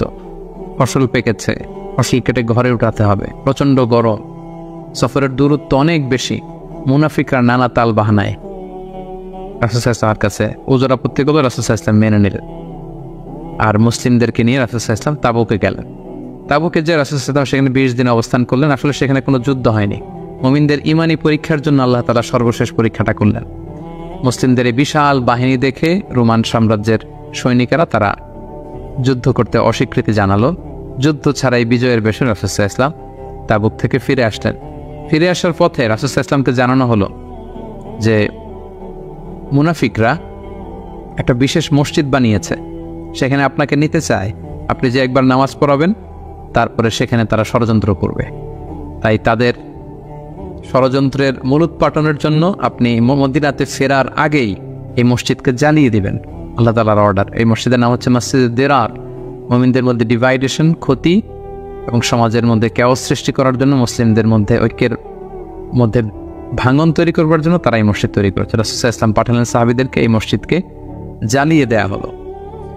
এবং এই নবম হিজরিতেই তায়েফের বনু সাকিব গোত্র এসে ইসলাম ধর্ম গ্রহণ করলো। এবং রাসূলুল্লাহ সাল্লাল্লাহু আলাইহি ওয়াসাল্লাম নবম হিজরিতে আবু বকর রাদিয়াল্লাহু তাআলা আনহুকে হজের আমির বানিয়ে হজে পাঠালেন। বললেন যে আবু বকর যাও, তুমি যে এবার হজের লিডিং তুমি দিবে, আর বলে আসবে যে আগামী বছর 10ম হিজরিতে আমি নবী হজে যাব। এবং বলে দিয়ে আসবে যে আগামী বছর থেকে কোনো মুশরিক আর হজ করতে পারবে না। রাসূল সাল্লাল্লাহু আলাইহি ওয়াসাল্লামের নির্দেশনা পেয়ে নবম হিজরিতে আবু বকর রাদিয়াল্লাহু তাআলা আনহু তিনি হজ পরিচালনার জন্য গেলেন। এবং যাওয়ার পথে পথিমধ্যে সকল আরব গোত্রগুলোকে তিনি জানিয়ে দিলেন যে আগামী বছর কিন্তু নবী হজে আসবে, ফলে কোনো মুশরিক আর আগামী বছর থেকে হজের সুযোগ পাবে না। এবং এই নবম হিজরিতে রাসূল সাল্লাল্লাহু আলাইহি ওয়াসাল্লাম জাজিরাতুল আরবের বিভিন্ন এলাকায় ইসলামের দাওয়াত পৌঁছানোর জন্য বিভিন্ন সাহাবাদেরকে দায়িত্ব দিয়ে দাঈ ইলাল্লাহ হিসেবে পাঠিয়েছেন। এবং ঠিক তখনই আল্লাহ তাআলা আয়াত নাজিল করলেন, ওয়ারাআইতান নাসা ইয়াদখুলুনা ফি দীনিল্লাহি আফওয়াজা। অর্থাৎ হে নবী, আপনি দেখবেন দলে দলে জাজিরাতুল আরবে লোকজন ইসলামের ছায়াতলে চলে আসছে। এবং সেটাই হলো, দলে দলে লোকজন ইসলাম ধর্ম গ্রহণ করতে লাগলো। 10ম হিজরিতে রাসূল সাল্লাল্লাহু আলাইহি ওয়াসাল্লাম মুআয ইবনে জাবালকে আলী রাদিয়াল্লাহু তাআলা আনহুকে ইয়ামানে পাঠালেন, খালিদ বিন ওয়ালিদকে নাজরানে পাঠালেন। এবং 10ম হিজরিতে রাসূল সাল্লাল্লাহু আলাইহি ওয়াসাল্লাম হজে বের হলেন। প্রায় লক্ষাধিক সাহাবাকে নিয়ে তিনি হজের জন্য গেলেন। সহিহ মুসলিমের বর্ণনা, জাবের রাদিয়াল্লাহু তাআলা আনহু বলেন, মদিনা থেকে জুলহুলাইফা থেকে হেরাম বেদে রাসূল সাল্লাল্লাহু আলাইহি ওয়াসাল্লাম যখন বেরোলেন, আমি তাকিয়ে দেখি ডানে হাজার হাজার সাহাবী, বায়ে হাজার হাজার সাহাবী, সামনে পেছনে হাজার হাজার মানুষ। যেখান দিয়ে যাচ্ছে লোকজন রাসূল সাল্লাল্লাহু আলাইহি ওয়াসাল্লামের কাফেলার সাথে হজের জন্য যুক্ত হচ্ছে। রাসূল সাল্লাল্লাহু আলাইহি ওয়াসাল্লামের এই হজটাকে বিদায় হজ বলা হয়। এবং এই বিদায় হজে তিনি একটা ঐতিহাসিক ভাষণ দিয়েছিলেন, যেটাকে বিদায় হজের ভাষণ বলা হয়। দিনটা ছিল জুমাবার।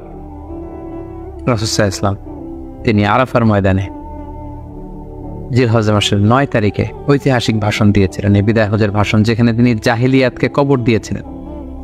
জাহিলিয়াতের সবকিছু তিনি সেদিন ড্যামলিশ করেছিলেন। সুদকে তিনি পায়ের নিচে স্থান দিয়েছিলেন। এবং সেখানে তিনি মানবতার কথা বলেছেন, উইমেন রাইটসের কথা বলেছেন, নারী অধিকারের কথা, শ্রমিকদেরকে নিয়ে তিনি সেদিন কথা বলেছেন। সেখানে ভ্রাতৃত্বের কথা তিনি বলেছেন। সেখানে শিরকের বিরুদ্ধে তিনি আওয়াজ তুলেছেন। সেই ঐতিহাসিক বিদায় হজের ভাষণে তিনি মানুষদেরকে কল্যাণের পথে আহ্বান করেছেন। এবং তিনি বলেছেন আমিরের আনুগত্যের কথা। এভাবে তিনি সেই ঐতিহাসিক ভাষণটি দিয়েছেন। এবং সবশেষে তিনি বলেছিলেন যে তোমাদের মাঝে আমি 2টি জিনিস রেখে গেলাম। ইঙ্গিত দিচ্ছিলেন যে আমার সময় শেষ হয়ে এসেছে। তোমাদের মাঝে 2টি জিনিস, I have left behind 2 things to you, 2টা জিনিস রেখে গেলাম। এই 2টাকে তোমরা যদি আঁকড়ে ধরো, তোমরা কখনো পথভ্রষ্ট হবে। একটা হচ্ছে কিতাবুল্লাহ, আল্লাহর কিতাব, আর আরেকটা হচ্ছে সুন্নাতা রাসূলিহি, রাসূলের সুন্নাত। এই 2টাকে যারা আঁকড়ে ধরবে তারা কখনো পথভ্রষ্ট হবে না। এবং সেদিন ইসলামকে পরিপূর্ণ করে দেয়া হলো। আয়াত নাজিল হলো, আল ইয়াউমা আকমালতু লাকুম দীনাকুম ওয়া আতমামতু আলাইকুম নি'মাতি ওয়া রাদিতু লাকুমুল ইসলাম দীনা। হে নবী, আজকে তোমাদের জন্য দিনকে আমি পরিপূর্ণ করলাম, তোমার প্রতি আমার নেয়ামতের বাড়িধারাকে পরিপূর্ণ করলাম এবং ইসলামকে তোমাদের জন্য দিন হিসেবে দিয়ে আমি আল্লাহ সন্তুষ্ট হলাম। এটাই ছিল রাসূল সাল্লাল্লাহু আলাইহি ওয়াসাল্লামের সেই ঐতিহাসিক বিদায় হজের ভাষণ এবং সেটি ঘটেছিল 10ম হিজরিতে। হজ শেষ করে রাসূল সাল্লাল্লাহু আলাইহি ওয়াসাল্লাম মদিনাতে এসে তিনি রোমানদের বিরুদ্ধে যুদ্ধের জন্য রাসূল সাল্লাল্লাহু আলাইহি ওয়াসাল্লামের একজন প্রিয় সাহাবী উসামা বিন যায়েদ রাদিয়াল্লাহু তাআলা আনহুকে নেতা করে পাঠিয়েছিলেন, কিন্তু তিনি যেতে পারেননি। মদিনা থেকে বের হওয়ার কিছুদিন পরই তিনি শুনতে পেলেন যে রাসূল সাল্লাল্লাহু আলাইহি ওয়াসাল্লাম অসুস্থ। 11 হিজরির কথা। রাসূল সাল্লাল্লাহু আলাইহি ওয়াসাল্লাম অত্যন্ত অসুস্থ হয়ে পড়লেন এবং সেই অসুস্থতা থেকে তিনি আর সুস্থ হয়ে উঠলেন না এবং সেই অসুস্থতার কারণে রাসূল সাল্লাল্লাহু আলাইহি ওয়াসাল্লাম ইন্তেকাল করলেন। হিজরি 11 সনে রবিউল আউয়াল মাসের 12 তারিখ সোমবার রাসূলুল্লাহ সাল্লাল্লাহু আলাইহি ওয়াসাল্লাম এই পৃথিবী থেকে বিদায় নিলেন এবং তিনি আম্মাজান আয়েশা রাদিয়াল্লাহু তাআলা আনহার কোলের মধ্যে মাথা রেখে আম্মাজান আয়েশা রাদিয়াল্লাহু তাআলা আনহার ঘরের ভেতরে তিনি ইন্তেকাল করেছিলেন।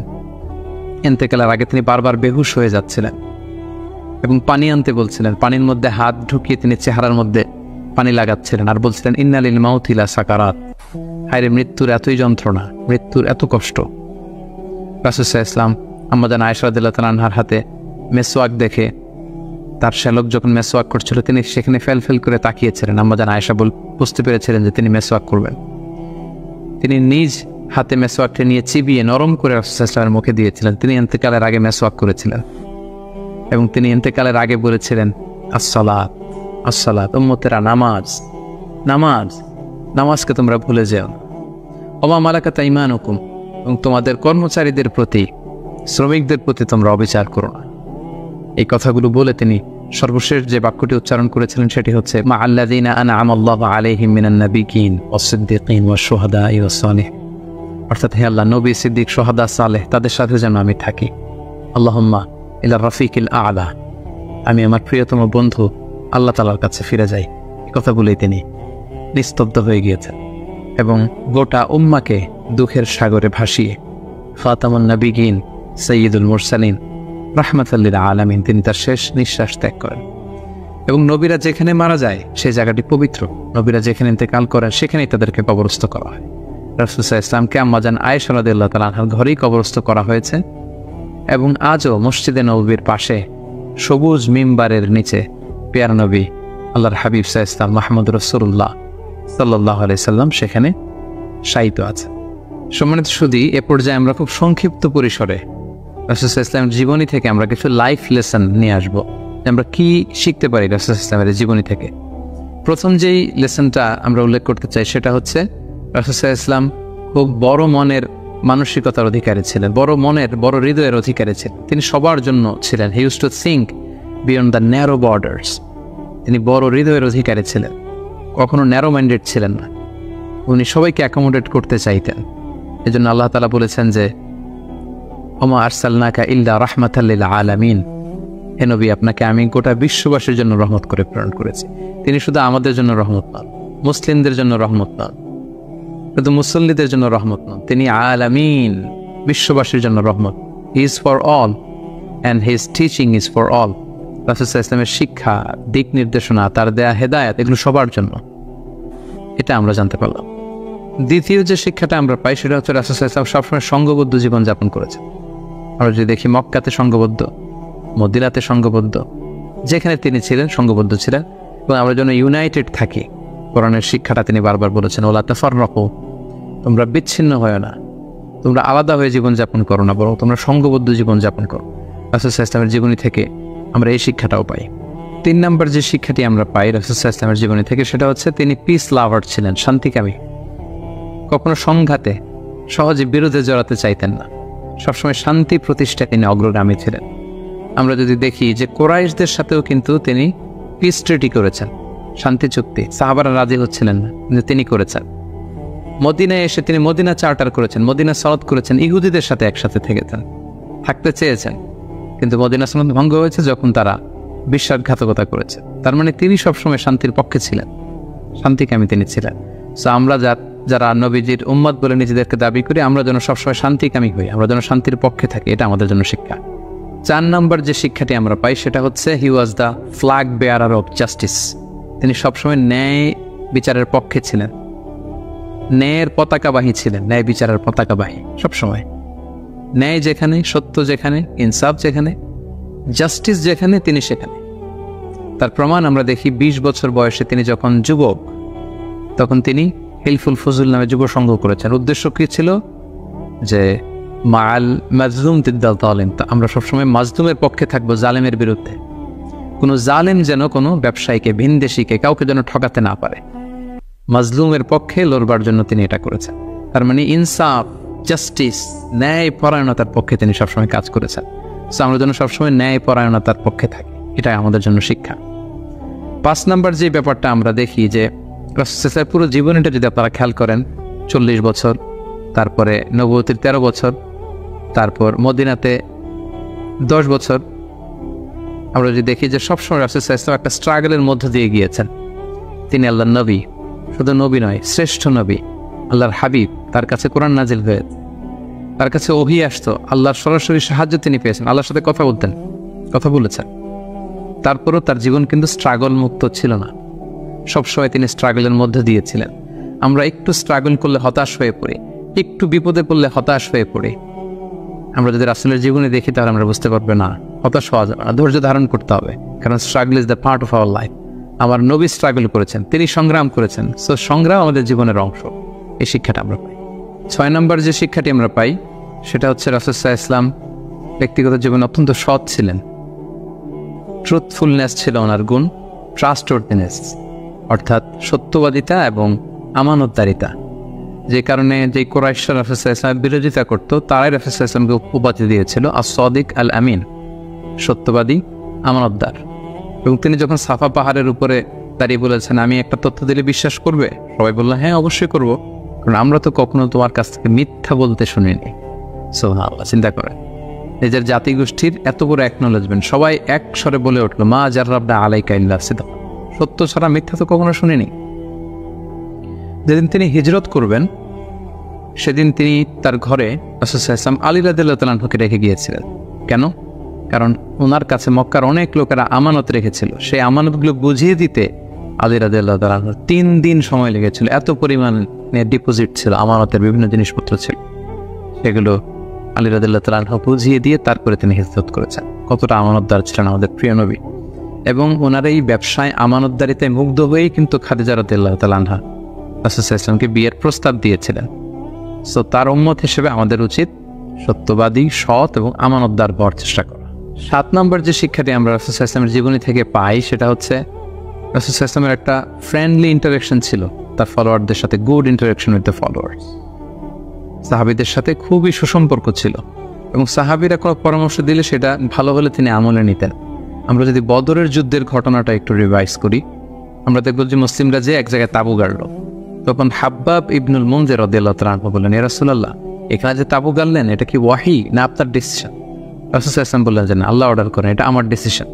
তিনি বললেন, না ইয়া রাসূলুল্লাহ, এখানে তাঁবু গাড়াটা ঠিক হয়নি, আমাদেরকে অবস্থান নিতে হবে ওই জায়গায়, বলে বৃষ্টির পানি আমরা পাবো, কুয়ার পানি আমরা পাবো, আর মুশরিকরা, কুরাইশরা তারা পানি পাবে না, আমরা পানি পান করবো, ওরা পানির অভাবে মারা যাবে যুদ্ধ ছাড়াই। রাসূল সাল্লাল্লাহু আলাইহি ওয়াসাল্লাম বললেন, তাই তো, চমৎকার আইডিয়া, তাহলে সেটাই করি, চলো চলো আমরা এখান থেকে যে হাব্বাব যেখানে বলেছে সেখানে তাঁবু গাড়ি।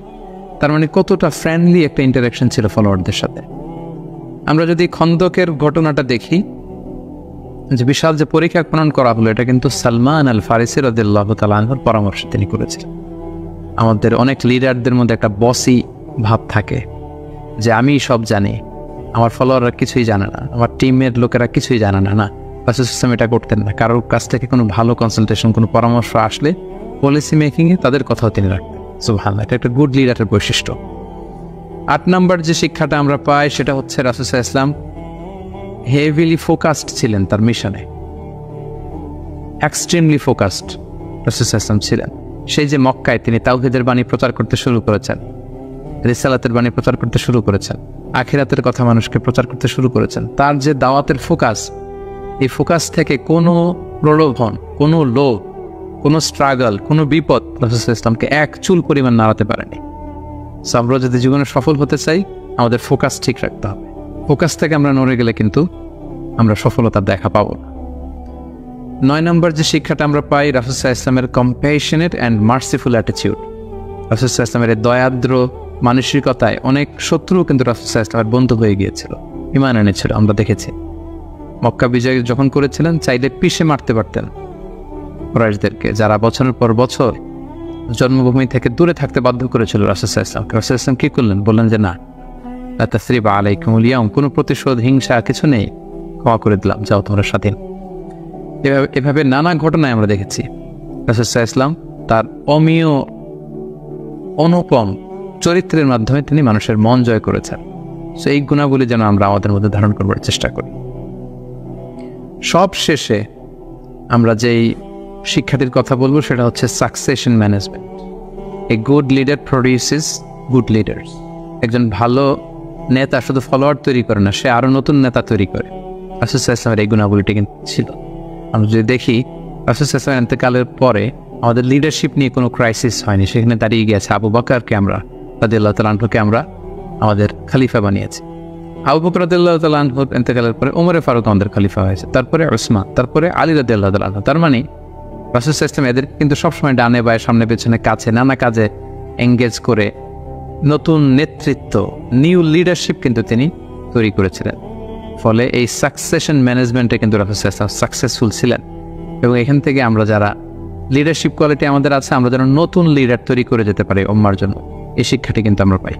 সম্মানিত সুধী, রাসূল সাল্লাল্লাহু আলাইহি ওয়াসাল্লামের জীবনের প্রতিটি স্টেপে, প্রতিটি পদক্ষেপে, প্রতিটি ঘটনা থেকে অসংখ্য অসংখ্য শিক্ষা আমাদের জন্য রয়েছে এবং বের করা সম্ভব। কিন্তু আজকের এক পর্বে এই সবগুলো শিক্ষা বা লেসন নিয়ে বা টিচিং নিয়ে আমাদের পক্ষে আলোচনা করা সম্ভব না। আমরা প্রফিট সিরিজের সর্বশেষ পর্বে আমরা এতটুকুই বলতে চাই যে আমরা এক পর্বে খুব সংক্ষিপ্ত পরিসরে এখানে উল্লেখ করলাম। আমরা কেবলমাত্র রাসূল সাল্লাল্লাহু আলাইহি ওয়াসাল্লামের সিরার উপর 50 পর্ব কিংবা 100 পর্বের একটা ধারাবাহিক সিরিজ করার প্রত্যাশা রাখি। আল্লাহ তাআলা আমাদেরকে তৌফিক দান করুক। সম্মানিত সুধী, রাসূল সাল্লাল্লাহু আলাইহি ওয়াসাল্লামের ফলোয়ার বা উম্মাহ হিসেবে আমাদের উচিত রাসূল সাল্লাল্লাহু আলাইহি ওয়াসাল্লামের আদর্শকে আমাদের জীবনে বাস্তবায়ন করা, তার প্রতি ভালোবাসার সর্বোচ্চ নমুনা পেশ করা, তার সম্মান আমাদের সম্মান। তাকে যখন গালি দেওয়া হয়, তার বিরুদ্ধে যখন কটু কথা বলা হয়, আমরা যেন তখন এটার প্রতিবাদ করি লেখনের মাধ্যমে।